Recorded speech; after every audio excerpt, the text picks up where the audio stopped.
Hi guys, welcome to yet another video. तो इस video में मैं बात करूंगा निप्पॉन इंडिया ग्रोथ फंड के बारे में। और मैं बताऊंगा वो कैसा फंड है, उसके जो प्रोज एंड कॉन्स है वो भी मैं आपको बताऊंगा और इसके इन डेप्थ रिव्यू करूंगा।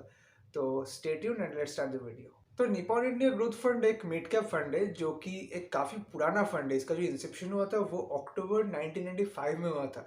तो आप समझ ही सकते हो कि कितने दिनों से ये फंड चला रहा है। तो इसका स्वाभाविक रूप में इसका जो AUM है वो 13,596 करोड़ है इसका AUM। तो ये काफ़ी बड़ा नंबर है, ये 4 स्टार रेटेड फंड है। इसका जो NAV है आज के डेट में तो वो है 2280.66। 2000 के ऊपर इसका NAV है, मतलब बहुत बहुत ही ज़्यादा पुराना फंड है, वो दिख रहा है इसके NAV और फंड साइज से। खैर, इसका जो मिनिमम SIP अमाउंट है वो बस 100 रुपये ही है। तो अगर आप छोटा अमाउंट से इन्वेस्टमेंट शुरू करना चाहते हो तो ये फंड एक परफेक्ट फंड हो जाता है। तो फंड का अगर हम रिटर्न्स देखें तो इसका ऑल टाइम का रिटर्न जो है सिंस इंसेप्शन वो है 16.1% रिटर्न, जो एक काफ़ी एक्सेप्टेबल रिटर्न है, क्योंकि इस फंड ने मतलब काफ़ी दिनों से रहा है ये फंड मार्केट में। तो ये एक अच्छा रिटर्न हम कह सकते हैं सिंस इंसेप्शन। अगर हम देखें 5 इयर्स का जो रिटर्न है इस फंड का वो है 12.9%, जहाँ की कैटेगरी एवरेज ने रिटर्न दिया था 9.7%। इसका जो रैंक इन कैटेगरी है 5 इयर्स में वो 6 में है। अगर हम 3 इयर्स का रिटर्न देखें, 3 इयर्स में इस फंड ने रिटर्न दिया था 20.9%। और कैटेगरी एवरेज अगर हम देखें तो वो था 18.8%। तो 2% से ही 3 इयर्स में बीट किया है इस फंड ने अपने बेंचमार्क को। और इसका 3 इयर्स में रैंक है 9। 1 इयर्स में फंड का रिटर्न है 5.8%, कैटेगरी एवरेज ने दिया है 2.5% और रैंक इन कैटेगरी है 4। तो इससे हम ये देख सकते हैं कि इसका जो रिटर्न है वो काफ़ी अच्छा है, बेंचमार्क को बीट कर पाता है। और सबसे इम्पोर्टेंट बात यही है कि ये हमेशा 1 से 10 तक के अंदर ही रहता है। इसका जो रैंक है लॉन्ग टर्म में, इसका जो रैंक है 5 इयर्स, 3 इयर्स और 1 ईयर के टाइम पीरियड में वो 6, 9 और 4 है। तो ये काफ़ी अच्छी चीज़ है कि टॉप 10 फंड्स के अंदर ही हमेशा रहा है। इसका अगर होल्डिंग्स का बात करते हैं तो होल्डिंग्स में 87 कंपनीज है इसके होल्डिंग्स में। तो टॉप 10 कंपनीज में कुछ कंपनीज में स्टेट करता हूँ। उसमें AU स्मॉल फाइनेंस बैंक है, 3.58% का स्टेक है इस बैंक में। वरुण बेवरेजेस लिमिटेड है जो कि 3.53% है। चोलामंडलम फाइनेंशियल होल्डिंग्स लिमिटेड में 2.82%, मैक्स फाइनेंशियल सर्विसेज में 2.48।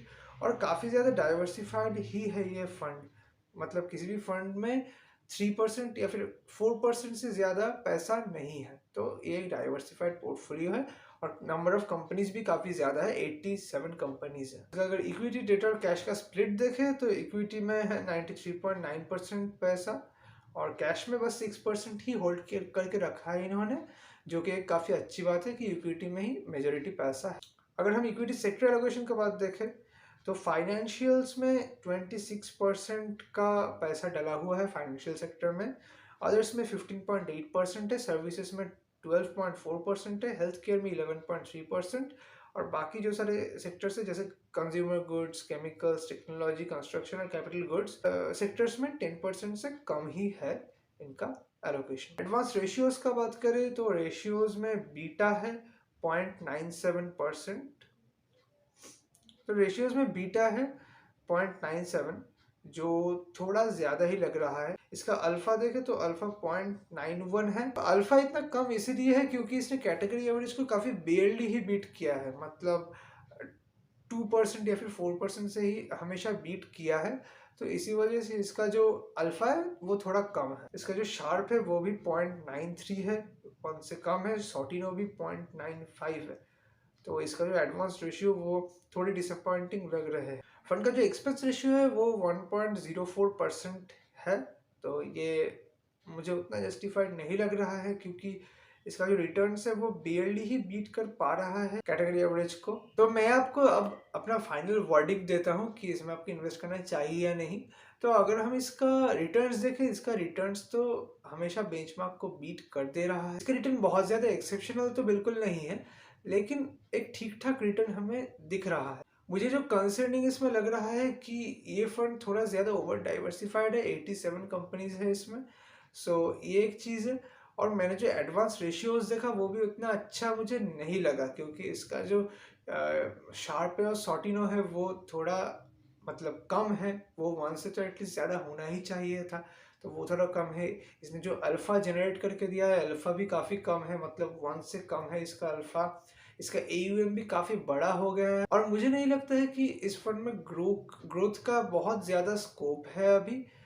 मेरे अकॉर्डिंग आज के दिन में काफ़ी सारे मिड कैप फंड्स ऑलरेडी आ गए हैं मार्केट में, और सारे मिड कैप फंड्स की तरफ आप बिल्कुल देख सकते हो। इस फंड का एक और चीज़ भी है, जो है एक्सपेंस रेशियो, वो 1 के ऊपर ही था, तो वो मुझे उतना भी जस्टिफाइड नहीं लगा। तो इस फंड में मुझे ऐसा कुछ नहीं दिख रहा है कि आपको इसमें क्यों इन्वेस्ट करना चाहिए, या फिर इन्वेस्ट करने के लायक कुछ ज़्यादा नहीं दिख रहा है। हाँ, बस एक ही चीज़ है कि लॉन्ग टर्म में ये हमेशा 1 से 10 के अंदर ही रहा है। इसका जो रैंक मिड कैप में, इसका जो रैंक है वो 1 to 10 के अंदर ही रहा है। तो यही एक अच्छा चीज़ है। बाकी मुझे उतना खास नहीं लगा ये पर्सनली, मुझे ये फंड। अगर मुझे इन्वेस्ट करना हो इसमें तो मैं इन्वेस्ट नहीं करूँगा। मैं शायद किसी और मिड कैप फंड की तरफ जाऊँगा। फॉर एग्जांपल PGIM हो गया, फिर वो क्वांट मिड कैप फंड हो गया। तो इन्हीं की तरफ मैं जाऊँगा। तो यही था आज के वीडियो के लिए। अगर ये वीडियो आपको पसंद आया तो लाइक कर दीजिए, चैनल को सब्सक्राइब कर दीजिए, और कमेंट भी कर दीजिए कि आपको कौन सा मिड कैप फंड ज़्यादा पसंद है। तो मैं मिलता हूँ आपसे नेक्स्ट वीडियो में। Thanks for watching.